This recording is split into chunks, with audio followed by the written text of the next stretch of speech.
সব শেষ করে আজকে কবে রায়ের জন্য এই মামলা আসবে তা নির্ধারণের তারিখ ছিল।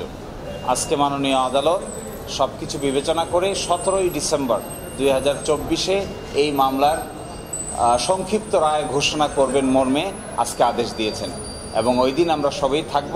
আমরা আশা করব যে ওই দিন বাংলাদেশের যে পঞ্চদশ সংশোধনীর মাধ্যমে বাংলাদেশে যে অথরিটারিয়ান ব্যবস্থা প্রতিষ্ঠা করা হয়েছিল, ডেমোক্রেটিক রিজিমকে যে ধ্বংস করা হয়েছিল, কনস্টিটিউশনাল সুপ্রিমেসিকে যেভাবে ধূলিসাৎ করা হয়েছিল, জনগণের ক্ষমতাকে যেভাবে কম্প্রোমাইজ করা হয়েছিল, এই সব কিছুকে সামনে রেখে হাইকোর্ট বিভাগ একটি অত্যন্ত যুগান্তকারী রায় প্রদান করবেন মর্মে আমরা আশা প্রকাশ করি এবং এই রায়ের মাধ্যমে বাংলাদেশে democracy, competitive democracy, liberal democracy এবং গণতান্ত্রিক শিষ্টাচার প্রতিষ্ঠিত হবে।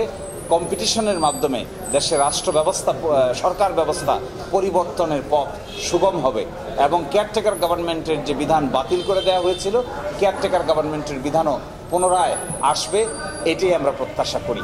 বাকিটা আদালতের রায়ের অনুযায়ী আমরা নির্ধারণ করব এবং 17 তারিখে যে সংক্ষিপ্ত আদেশ দিবেন এরপরে বিস্তারিত রায় প্রকাশিত হবে।